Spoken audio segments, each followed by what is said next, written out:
حضرت مولانا الیاس رحمۃ اللہ علیہ جو تبلیغی جماعت کے بانیوں میں سے تھے، ان کے دل میں بڑی فکر تھی کہ جب انگریز نے بر صغیر پر قبضہ کر لیا تو بہت دیہاتوں میں ارتداد پھیل گیا، مرتد ہونا شروع ہو گئے لوگ. یہ بہت فکر میں رہتے تھے کہ یہ مسلمانوں کو ہو کیا رہا ہے. کلمے کا لفظ پڑھنا نہیں جانتے تھے، یعنی اتنی جہالت پھیل رہی تھی. مدارس ختم کر دیے تھے انگریز نے، سارے تباہ و برباد کر دیا تھا مدرسوں کو. تو یہ بہت فکر، یہ راتوں کو اٹھ کے پریشان، نیند اڑ جاتی تھی ان کی کہ بھئی کیا کروں میں. تو بہت کبھی ان کا خیال آتا کہ میں بھی مدرسہ بناؤں. تو پھر یہ سوچتے کہ مدرسے میں تو محدود لوگ آتے ہیں نا، محدود بچے ہوتے ہیں، محدود لوگ ہوتے ہیں. یہ اتنی بڑی قوم جو اتنے لاکھوں لوگ ہیں ہندوستان کے، جس میں پاکستان اور بنگلہ دیش بھی تھا، ان کے ایمان کو کیسے بچایا جائے. نہ پیسے ہیں، نہ وسائل ہیں. حکومت برطانیہ کی ہے، وہ تو اسلام کو نہیں پسند کرتا تھا. تو اتنا درد تھا ان کے دل میں. ان کی سوانے میں لکھا ہے کہ راتوں کو نیندیں اڑ جایا کرتی تھی ان کے اہل خانہ بتاتے ہیں چہل قدمی کر رہے ہوتے تھے رات کو. پوچھتے کیا کہہ رہے ہیں یہ ہمارے یعنی مسلمانوں کا ہوگا کیا، یہ تو سب اسلام سے دور ہو جائیں گے، اس کو کیسے روکا جائے. تو اللہ نے ان کے ذہن میں یہ ترکیب ڈالی کہ بھائی کوئی الگ سے مدرسہ بنانے کی ضرورت نہیں ہے، کوئی انسٹیٹیوٹ بنانے کی. یہ روایتی طریقے ہیں جو صدیوں سے آ رہے ہیں، چلتے رہیں گے. عوام میں کوئی بہت بڑا کام کرنا چاہیے. اور ان کے ذہن میں یہ بات آئی کہ جس چیز پہ انسان کا جان، مال اور وقت لگتا ہے، انسان کے دل میں اسی کی قدر آتی ہے. صحابہ کرام کی جان بھی لگی، مال بھی لگا اور وقت بھی لگا. تو ان کا جان اور مال اور وقت لگاؤ. اور جہادی تحریکیں بھی ناکام ہو چکی تھیں، بہت سے علماء انگریز کے خلاف کھڑے ہوئے. تو حضرت مولانا الیاس رحمت اللہ علیہ نے جب دیکھ لیا نا یہ سب کچھ کیا ہو گیا ہے، ناکام، تو اب ایک حل تو یہ کہ مسلمانوں کو ایسے ہی چھوڑ دو. کہ ایسے ہی نہیں چھوڑا جا سکتا. اتنا درد تھا، اتنی فکر تھی. راتوں کو اٹھ کے نیند خراب ہو جاتی تھی. اور ہماری نیند خراب ہوتی ہے، کوئی پیسے نہیں واپس کر رہا، کوئی مسئلہ ہے وہاں، کوئی جو ہے نا. ان کی نیندیں خراب کیوں ہو رہی ہیں کہ بھائی یہ بر صغیر کے مسلمان تو سارے کافر ہو جائیں گے، یہ تو اسلام سے دور ہو جائیں گے. تو دینی مدارس کافی نہیں ہے اس فتنے کو کنٹرول کرنے کے لیے. وہ اپنا کردار تو ادا کر رہے ہیں مگر یہ کافی نہیں ہے.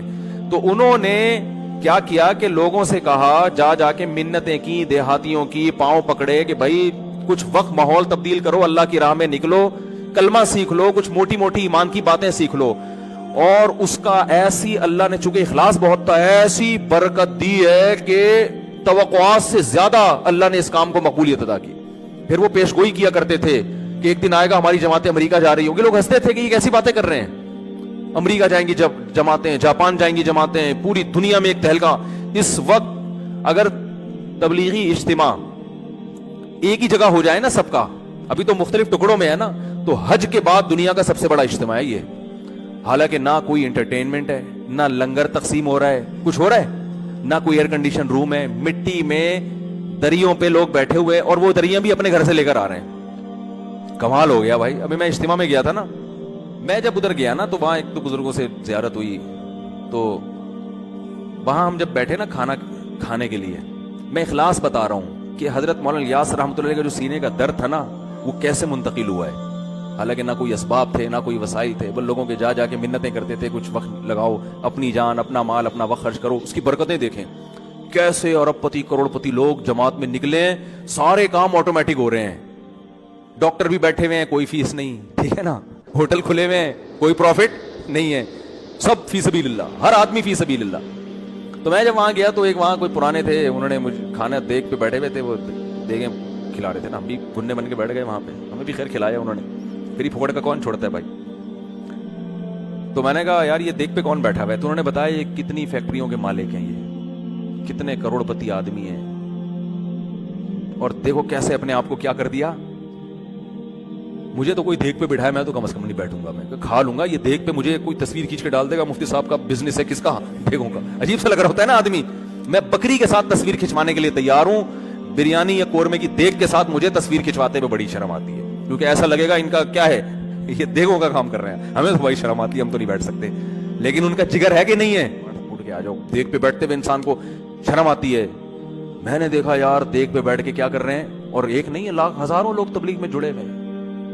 ان کی کروڑوں روپے کی آمدن ہے، درجنوں فیکٹریاں ہیں, ایسا اپنے آپ کو مٹی میں ملایا ہوا ہے, خاک میں ملایا ہوا ہے, غریب سے غریب آدمی کے پاؤں پکڑ پکڑ کے اس کو اللہ کی راہ میں نکال رہے ہیں, جس سے کوئی لینا دینا نہیں ہے. تو جب یہ میں اصل بتا رہا تھا, کام جب شروع ہوا نا تبلیغ کا, تو بہت پھیلنا شروع ہو گیا. حضرت مفتی محمد شفیع صاحب رحمۃ اللہ علیہ ایک دفعہ گئے حضرت مولانا الیاس رحمۃ اللہ علیہ کی عیادت کے لیے, بیمار ہو گئے تھے. تو حضرت مولانا الیاس رحمۃ اللہ علیہ نے فرمایا, جو میں اصل استدراج سمجھانا چاہ رہا تھا کہ بے دین میں اور دینداروں میں کیا فرق ہوتا ہے, کہ بے دین آدمی کو گناہ کر رہا ہے, عیاشی کر رہا ہے, اور اس کو نعمتیں مل رہی ہیں تو سمجھتا ہے کہ کیا یہ سب صحیح ہو رہا ہے بھائی. اور جو اہل اللہ ہوتے ہیں وہ تقوی اختیار کرتے ہیں, اور ان کو عیاشی نہیں بلکہ ان کے دین کے کام میں برکت ہو رہی ہے, تو وہ سمجھ رہے ہوتے ہیں شاید اللہ کی طرف سے ڈھیل نہ ہو, کہیں ایسا نہ ہو اللہ ناراض ہو اور اللہ نے کہا چلو ابھی کام کو پھیلنے دیتا ہوں. تو حضرت مولانا الیاس رحمۃ اللہ علیہ بیمار تھے. حضرت مفتی محمد شفیع صاحب رحمہ اللہ تعالی نے ان کے پاس گئے, تو حضرت مولانا الیاس رحمۃ اللہ نے فرمایا کہ تبلیغ کا کام اتنا پھیلتا جا رہا ہے, مجھے ڈر ہے کہ یہ اللہ کی طرف سے ڈھیل نہ ہو. آپ اندازہ لگاؤ کہ ایسا نہ ہو کہ اللہ ہم سے ناراض ہو اور اللہ وقتی طور پہ ترقی دے رہا ہو ہم کو, کہ چلو فی الحال تم جو کام لے کے چلے تھے میں اس کو پھیلا رہا ہوں, لیکن اندر سے اللہ کیا ہو, ناراض ہو, اور آخر میں ہمیں کہیں پکڑ نہ لے. تو حضرت مفتی محمد شفیع صاحب تھے مفتی, حقیقی مفتی. ایسے نہیں کہ آج پتھر اٹھاؤ تو کیا نکلتا ہے, ہر پاگل سے پاگل کیا بنا ہوا ہے, مفتی بنا ہوا. اتنا تو وہ جو تھے حضرت مفتی شفیع صاحب رحمۃ اللہ علیہ واقعی مفتی تھے. تو انہوں نے فرمایا کہ یہ استدراج نہیں ہے, استدراج بولو نہیں ہے, یہ ڈھیل نہیں ہے, آپ تسلی رکھیں. کہا آپ کو کیسے پتا چل گیا ڈھیل نہیں ہے؟ کہا اگر یہ اللہ کی طرف سے ڈھیل ہوتی نا تو آپ کو یہ خوف نہ ہوتا کہ یہ ڈھیل تو نہیں ہے. خاندانی جواب دیا کہ نہیں دیا؟ کیونکہ جب ڈھیل ہوتی ہے تو اس میں انسان یہ سمجھتا ہے کہ یہ نعمتوں کی بارش ہو رہی ہے مجھ پر, وہ تو اترانے لگتا ہے. جس کو یہ خوف ہے کہ بھئی آزمائش نہ ہو, یہ خوف اس کی علامت ہے کہ یہ ڈھیل نہیں ہے, یہ اللہ کی طرف سے برکت ہے, کام کی مقبولیت ہے.